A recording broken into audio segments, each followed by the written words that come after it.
अगर आपको गुरुद्वार से मांस बाहर आता है और आपको गुरुद्वार से ही ब्लीडिंग होती है, दर्द होता है, आपको कब्जियत है, आपको पस बाहर आती है, आपको दुखन होती है, तो दोस्तों इस वीडियो को आप अंत तक जरूर देखें क्योंकि ये वीडियो आपके लिए बहुत ही यूजफुल होने वाली है। क्योंकि आज इस वीडियो के थ्रू मैं आपको डेमोन्स्ट्रेशन के साथ साथ पूरा डिटेल में बताने वाला हूं कि बवासीर होती क्या है। जब भी किसी पेशेंट को कब्ज होने की वजह से जब वो मल द्वार पर जोर लगाता है, जोर लगाने से उसकी जो हेमोरोइडल वेन है वो अपना कुशन छोड़कर नीचे आनी स्टार्ट हो जाती है। जैसे कि इनके अंदर ये देखिए 3 हमने बैलून्स के द्वारा आपको थोड़ा सा समझाने की कोशिश करी है कि हमारी पाइल मास भी है, वो भी बैलून टाइप का ही बोला जाता है। उसको पाइला ग्रीक वर्ड से लिया गया है जिसका मतलब होता है बॉल। बॉल के रूप की एक आकृति जब हमारे शरीर से बाहर निकले और हमें दिखते है तो उसको बवासीर बोलते हैं दोस्तों। और इस बवासीर के अंदर पेनलेस ब्लीडिंग होती है, यानी किसी तरह का दर्द नहीं होता। हमेशा मरीज को कमजोरी रहेगी और मरीज का जो पोर्ट है उसमें लाल रंग का जब ब्लड गिरता रहेगा तो वो मरीज परेशान हो जाएगा कि मुझे क्या हो रहा है। दूसरा क्या होता है दोस्तों, जब हमारा गुरुद्वार, जैसे ये आम इंसान का गुरुद्वार है, अगर इस गुरुद्वार का साइज हो जाए छोटा साइज होने की वजह से, जो कि नॉर्मल इतना था, इसके अंदर अगर उसको कब्जियत है, कब्जियत के अंदर वो जोर लगाता है तो उसके गुरुद्वार के अंदर यहाँ कट लग जाता है जिसको बोल देते हैं एनल फिशर। एनल फिशर के अंदर मरीज को बहुत सीवियर पेन होगा। उसका ध्यान हमेशा अपने गुरुद्वार के पास ही रहेगा। वो काम करना चाहेगा लेकिन उसका मन नहीं लगेगा। क्यों? क्योंकि उसको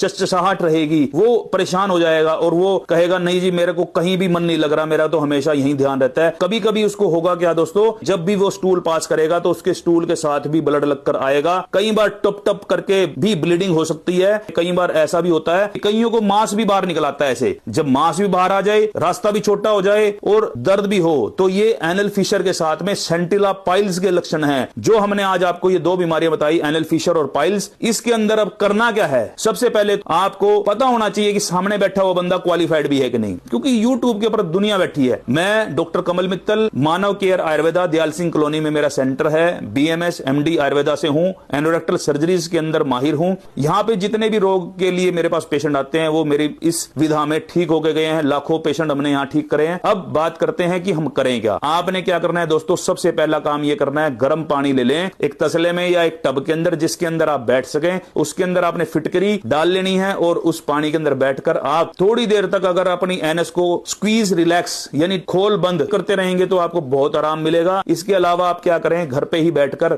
आपने हरड़ बहेड़ा आंवला 3 चीजें लेकर इनको चूर्ण बना लें। इनका चूर्ण बनाने के बाद आप इस चूर्ण को अगर 1 चम्मच भर रात को पानी के साथ ले लेते हैं तो आपको बहुत अच्छे से लाभ मिलता है। एक त्रिफला गुग्गल के नाम से गोली बाजार में आएगी, पंसारी से आप ले लें। 2-2 गोली अगर आप सवेरे शाम खा लें तो आपको बहुत अच्छे से लाभ मिलता है। और दोस्तों इसके साथ साथ आप और क्या करें, हरड़ का मुरब्बा ले लें। आप 1 हरड़ का मुरब्बा आप डेली अगर आप दूध के साथ सेवन कर लेते हैं तो आपको बहुत जल्दी से लाभ मिलता है। फिर भी दोस्तों अगर आपको ये समस्या सताती है, आपको तंग करती है, तो आपको हमारे नीचे दिए गए नंबर पर संपर्क करना है और हमारे से परामर्श ले लेना है। धन्यवाद।